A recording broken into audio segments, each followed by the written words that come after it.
See, any common citizen of the country you pick and ask, all of them mostly would be saying that the most important sector for our economy is the agriculture sector, is the farmers' population. Now, agriculture sector in our country has been dominant in relation to employment, GDP, and the number of people engaged in the agriculture sector. It has been dominant not just now, but since 1947.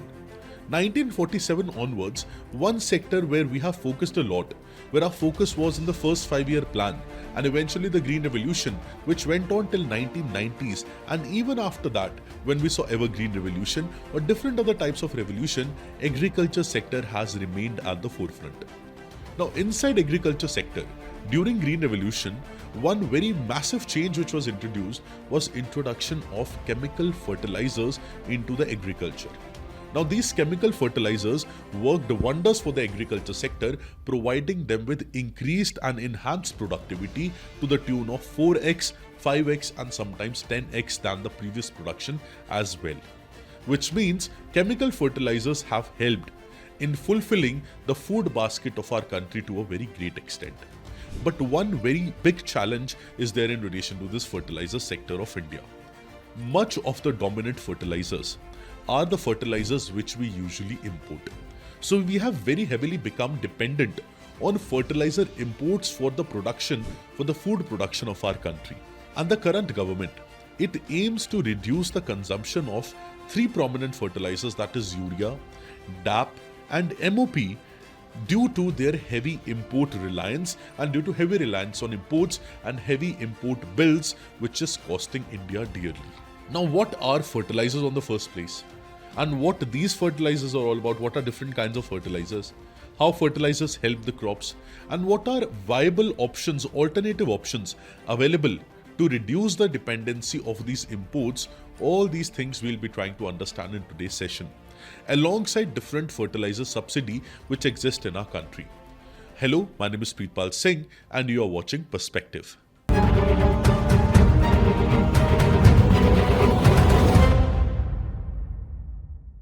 Now let's start from the very basics. First of all, what are fertilizers?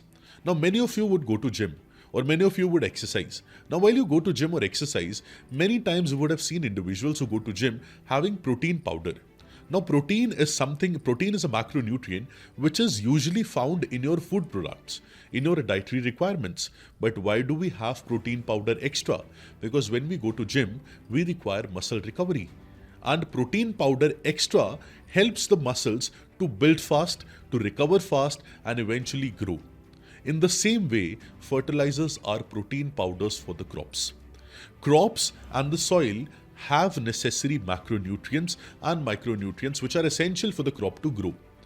But additional to that as well, crops require certain extra macronutrients in some extra amount in order to ensure that the productivity of the crop increases and the production and the productivity overall grows.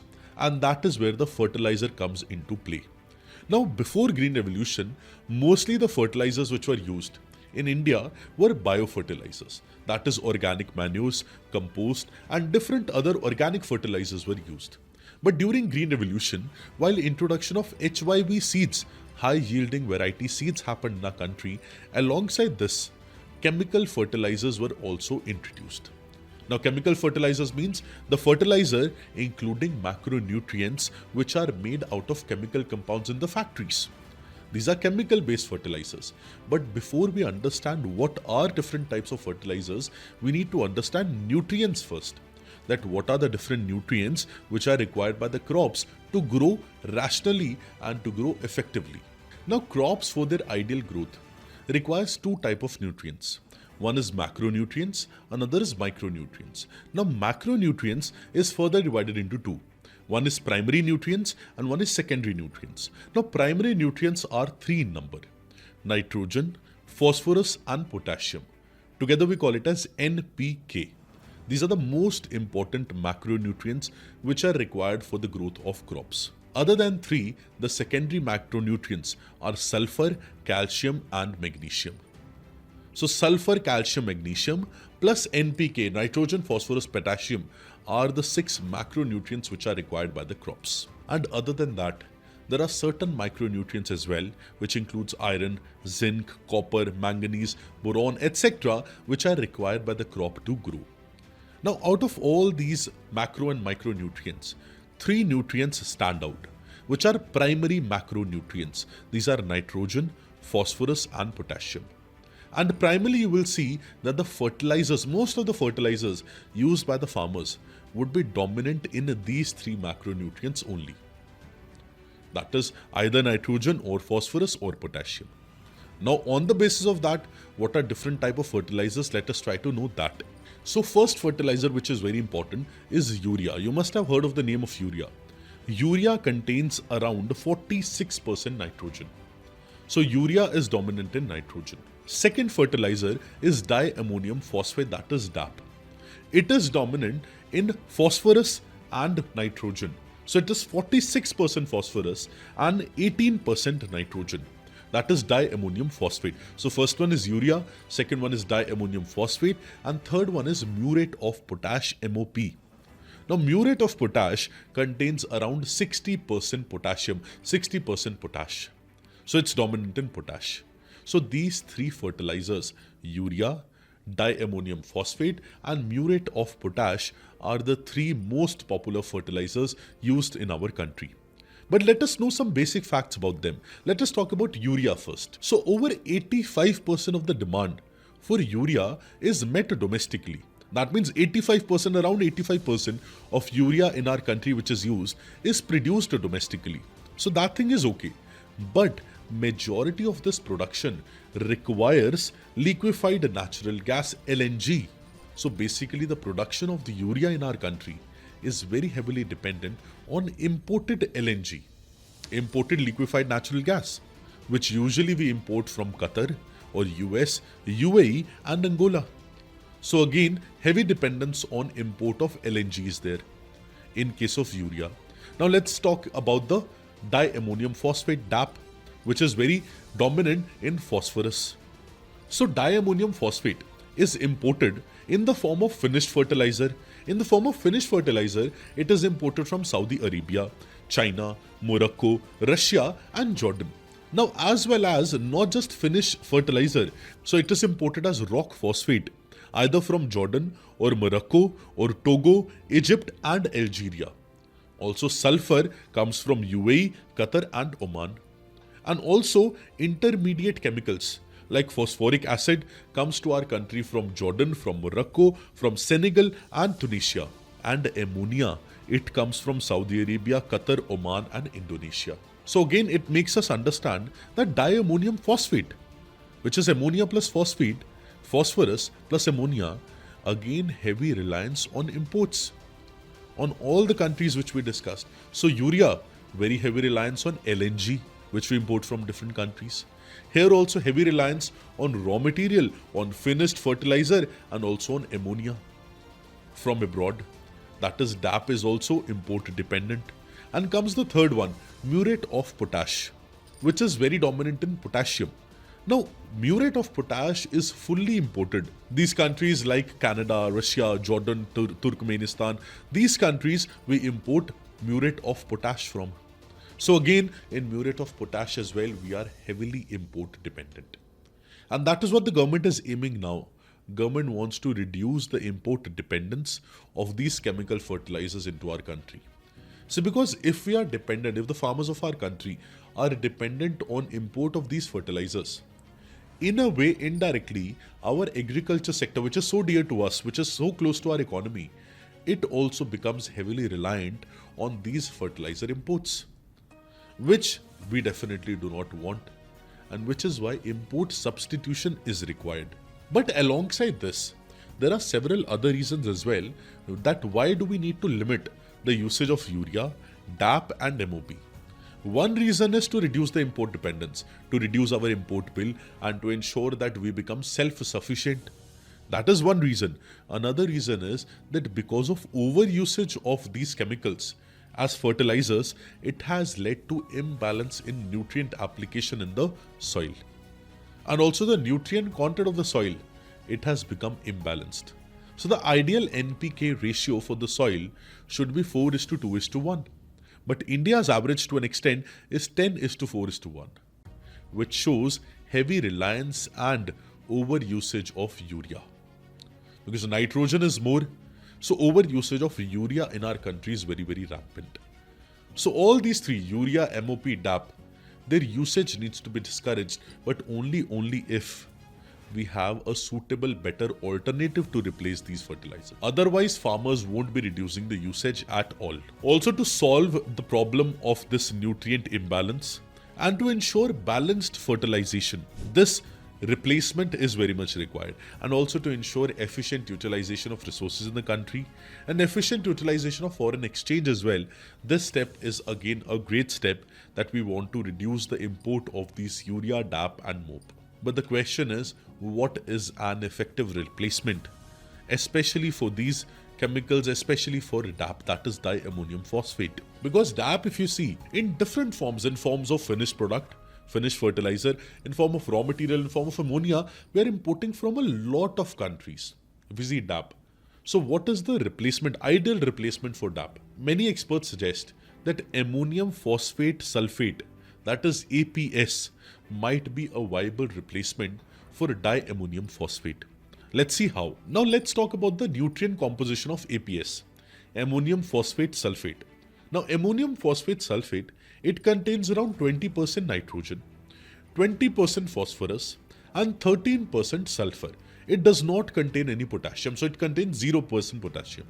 But 20% nitrogen, 20% phosphorus and 13% of sulfur. So one thing which you might see is in DAP, the phosphorus, that is diammonium phosphate, the phosphorus content is around 46%. But here the phosphorus content is around just 20%. So, but despite having lower phosphorus content than DAP, APS is an effective alternative because its nutrient composition is balanced. It contains 20% nitrogen, 20% phosphorus and 13% sulfur. So nutrient composition in a way is balanced. Whereas in DAP, it is totally imbalanced, 46% only phosphorus. Also, APS manufacturing in our country can be done indigenously, and it can reduce the dependence on costly phosphoric acid, and it can make the fertilizer production more economical and resource efficient in our country by using APS. Also, there is inclusion of sulfur. Now, what are the benefits for inclusion of sulfur? Inclusion of sulfur improves soil health. It also enhances the crop yield, and it makes APS a viable and sustainable alternative to DAP. That is the benefit of adding sulfur to APS. And APS is ideal for multiple crops, whether it be oilseeds, whether it be pulses, maize, cotton, onion, chili, different other types of crops, which requires high sulfur content. It is beneficial. This ammonium phosphate sulfate is ideal for these crops. And it's not that DAP should be completely vanished, not at all. DAP should be kept, diammonium phosphate should be kept separately for different crops like wheat, like rice, like sugarcane, important crops. But APS should be used as an alternative for all the other crops, especially the crops which we discussed about. Definitely it will ensure that the right now import dependence which we have, at least that import dependence will reduce a bit if we shift from DAP to APS, ammonium phosphate sulfate. Now, alongside these things, definitely the overusage of urea, overusage of muriate of potash, all these things also needs to be corrected. But the question which you might ask is that, sir, why these fertilizers are used so abundantly by the farmers? And the reason is subsidy. Now the government is having two primary subsidy for fertilizers. One is urea-based subsidy and one is nutrient-based subsidy.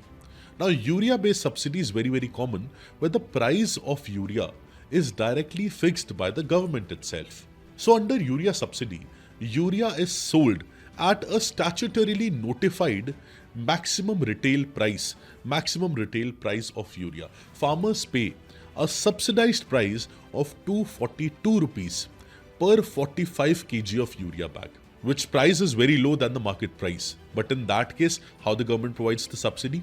Government fixes the price of the urea and tells the producers that if your cost of production is more than the price of urea which we have decided, then the remaining amount we will compensate to you. That is, the government will compensate to the producers. That is how urea-based subsidy is provided.